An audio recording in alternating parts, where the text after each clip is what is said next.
As we all know, microprocessors are becoming cheaper and faster every day. Computing power doubles every 18 months for the same price. And this has been going on for more than 40 years. So in the early days of parallel computing, such as the 80s, by the time one figured out how one could use many processors to do the work of one processor faster, that one processor itself became twice as fast. So parallel computing really had to play a catch-up game. However, in recent years you may have noticed that all your PCs and servers come with multiple cores. 4 cores, 8 cores, 16 cores, and soon there'll be 32 or 64 cores on every chip. What that's really meaning is that the limits of the speed of light are requiring parallel computing to be used in everyday life within every computer, which was never the case 20 or 30 years ago. On the web, parallel computing is used at a macro level with hundreds of thousands or even millions of servers powering the large search engines and social media platforms such as Google and Facebook. So in two different ways, within chips on the one hand and in the web on the other, parallel computing has seen a new life in the past 5 years. So it's important to understand some basic principles when one tries to do things faster using more machines. If one uses P machines, one would expect that one can do the same task which took T1 time in less time. Let's call it Tp.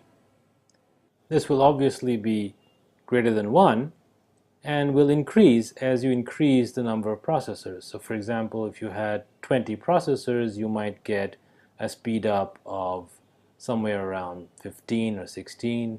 If you have 40 processors, you might get somewhere around 29 or 30. But as the number of processors increases, for a variety of reasons, the speed up doesn't go on forever. So another important concept is the efficiency. The expected speed up is P with P processors. So the efficiency measures how close we are to achieving that speed up, and that's something less than 1.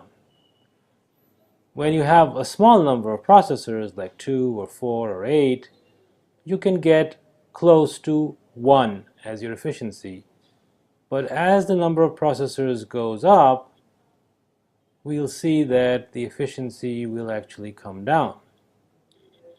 There are reasons for this, and the primary reason is communication between processors or coordination between processors. Think of it like this: if you have 2 or 3 people to perform a task, it's probably easier, but if you put 100 people to perform a task, the task doesn't necessarily become 100 times faster because the people have to talk to each other and coordinate their actions. So, do we lose hope? Is there no way we can really exploit thousands and millions of processors? Well, there is actually, and the trick is to not solve the same problem, but to solve bigger problems if you have more processors. There's no point indexing a file of a megabyte with a million machines. You only need a million machines if you have billions and billions of web pages to index. A scalable algorithm is one which allows you to increase the problem size without suffering any loss in efficiency. On the contrary, because you have large number of processors and a large problem size, the effect of coordination costs should actually go down as a ratio of the overall work being performed, so your efficiency should actually increase as the ratio n over p increases. So a scalable algorithm is one where as the problem size goes up in proportion to the number of processors that you throw at the problem, you get better and better efficiency.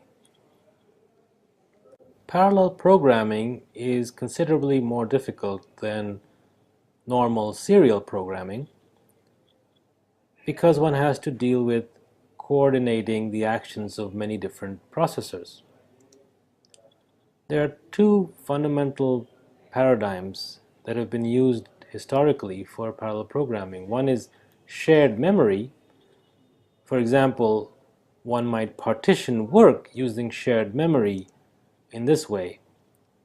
Each processor does a particular piece of work called W sub p, and different processors do different work by locking that part of the data which they're working on, doing their work, and then unlocking the data or piece of data that they just worked on. And as long as every processor accesses a different part of the data that some other processor is accessing, this is reasonably fast. Of course, the problem arises if they try to access the same piece of data, in which case they might find it to be locked by somebody else, and that's where the costs of coordination or communication overhead slow down the procedure and reduce the efficiency.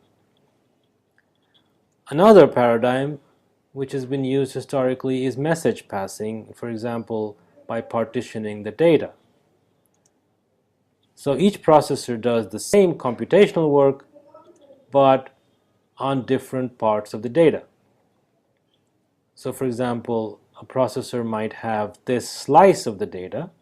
So the data is divided into n over p slices, and each processor gets one slice, but performs the same work on this slice of data. Of course, if that was all there was to it, the problem is what is called embarrassingly parallel, and it becomes fairly trivial. However, in most cases, the problem is a bit more difficult because the results of work done on one slice of data need to use the results from the work done on another slice of data. Think of adding up n numbers. You simply couldn't add up each small slice and expect to get the answer, but you'd have to exchange the results of these partial sums with at least one processor, or maybe many of them in a tree structure, so that you could finally compute the sum of all the numbers in parallel. Therefore, in the message passing model, processors need to exchange data after performing some work on their slice so that they can perform more work based on the results of the work done by other processors on other slices. This makes message passing a bit more difficult to program than shared memory, but it's also much more scalable because things like shared memory itself are really difficult to implement when you have thousands or millions of processors. Of course, you can have shared memory and also partition the data, just as you could have message passing and partition the work. The MapReduce programming paradigm is a higher level abstraction than pure message passing or shared memory, but it is a message passing and data parallel paradigm.